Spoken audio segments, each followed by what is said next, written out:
Hey everyone, and welcome to this video. In this video, I'm going to show you how I transformed this sheet cake into a Transformers cake for a 5-year-old birthday party. Let's get started. I'm starting with a 9x13 sheet cake that is split in half and filled in the middle, and I'm dividing it in half so that way I can do my split design. This 5-year-old loved Optimus Prime and Bumblebee, so that's where I pull my inspiration from. I divided the cake in half so I can incorporate both Transformers onto one cake. To help me keep that straight line, I'm actually going to add some parchment paper just so I don't go over into the yellow side because I don't want to make green. I want to keep my colors nice and sharp. So Optimus Prime, his colors are red, white, and blue, and Bumblebee, his colors are yellow and black.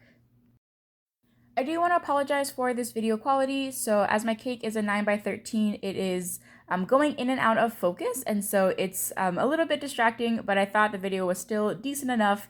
And I also want to remember the fact that I did this cake, and so again, I apologize for the quality of the cake, but I still believe that you guys can get the gist of what I'm doing, even though it's a little bit blurry in spots.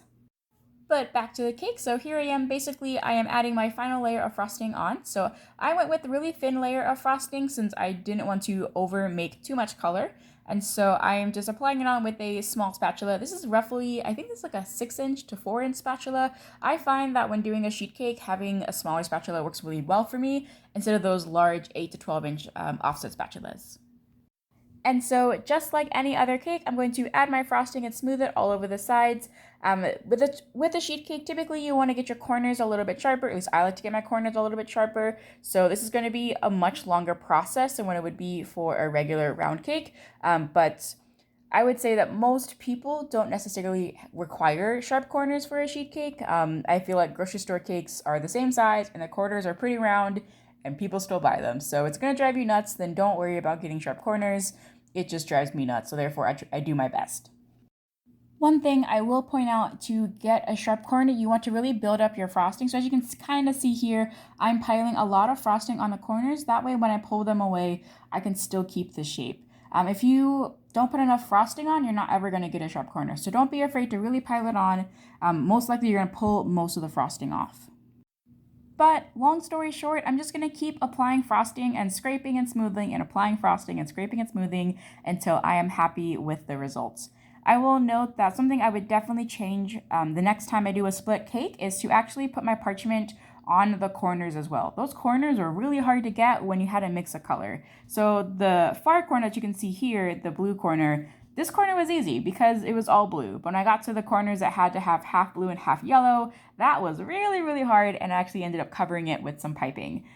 So I would suggest, if you are going to do a split cake and you are going to have to basically blend two colors at the corner, if you want them to still be the same color and not like a mix, like a blend of the two colors, I would put your parchment all the way down those edges. That way you could actually scrape all the way across and get that sharp corner. But other than that, this cake worked out really well. So I'm going to stop talking and let you guys just watch the process.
Alright, and now that my blue side is done, I'm going to pull off my parchment paper and stick this in the freezer for at least 30 minutes. I want this blue side to be nice and firm because the next time I'm going to put my parchment on the blue side, and I do not want that to pull off the frosting. So you can see here, I'm adding more parchment to that blue side to then make my bumblebee side, which is yellow and black. This is the exact same process that I'm doing with the blue side, so I'm not really going to talk a lot, but I will jump in when anything notable happens.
So because I needed access to the corners, more so than I needed with the blue side, I ended up pulling off my parchment a little bit early so that way I could have access to, again, those two multicolored sides where I needed the buttercream to come together for those two colors. Again, next time when I do a split colored cake, I would definitely put my parchment all the way around, and that way I can make a sharp corner without having to kind of second guess and then cover my weird corners with some piping. Another thing I would do differently is just make sure that I'm crumb coating my cake better than what I did here. So I left a lot of exposed cake, which typically is fine on my round cakes, but with my square cakes or rectangle cakes, these cakes, they butt up basically right to the board. Usually with my round cakes, I have a little bit more wiggle room, and so I don't have to be as careful. So next time, I would definitely take the time to crumb coat my cake so that there was no exposed cake showing. That way, when I added my final coat, I didn't have to worry so much about cake showing through. I could also avoid this by trimming down my cake just a little bit. So again, this is a 9x13 or a quarter sheet. And rarely quarter sheets are never actually that size. Most times they're going to be around 7 inches and 11 inches or even 8 and 12. And so I try to keep it as big as possible. But as you can see, my cake is butting, pretty close to the edge of the board, and I still have to add a border. And so that means that this cake in the box is going to be right up against the box, and one wrong slip and you're getting the frosting on the outside of the box. So I think what I could do, I could have trimmed this down to be like an 8.5 by 12.5 or even an 8 by 12. No one's gonna pull out a measuring tape to measure this cake, and it would have given me a little more wiggle room to add more frosting and actually have a decent border and not have to worry so much about the border reaching the end of my cake board.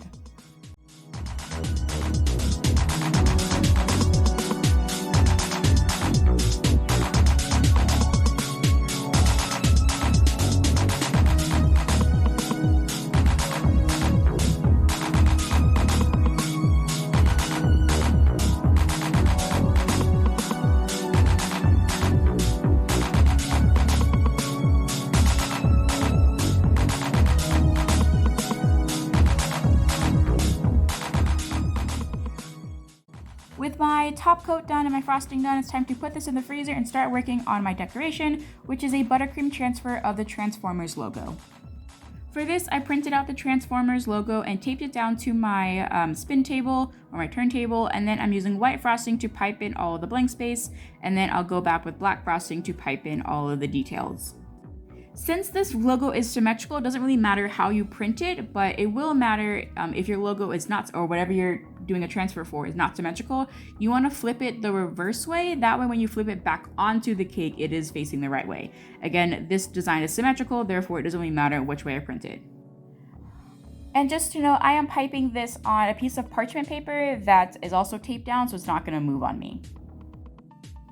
One thing I would improve the next time I do a buttercream transfer is I would use smaller piping tips. So I think I was using a tip maybe 4 here and maybe a tip 6, which are both round tips for the black, and they just were a little bit clunky, and so when I pulled the design up, it wasn't as clean as I wanted it. So I would say if you are doing a buttercream transfer, take the time to use small tips and really get those lines really straight to make sure your design look a lot cleaner in the end.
I've had some issues of my black buttercream bleeding, and so I'm actually going to attach this to some fondant so that way it doesn't bleed onto my yellow and blue. And with super light pressure, just roll that, make sure that everything sticks, and then pop this in the fridge until set, which is roughly around 30 minutes.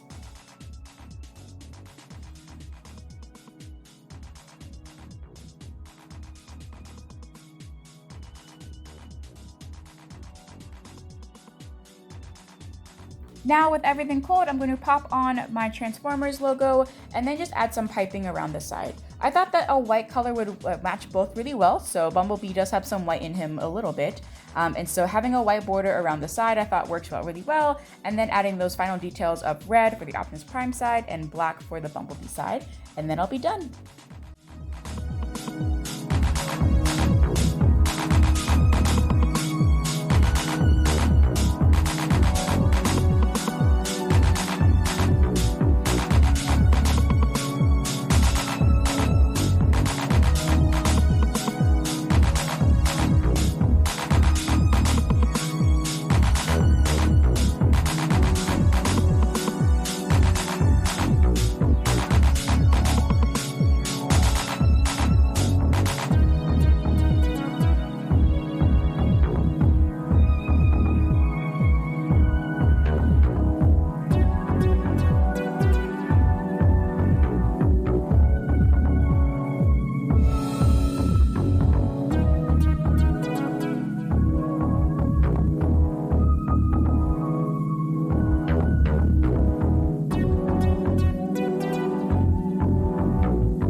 And there we have it, my Transformers cake for a 5-year-old birthday party. As always, if you like this video, make sure you click the like button and subscribe. I do upload videos every second and fourth Friday of the month, and I'll see you guys later.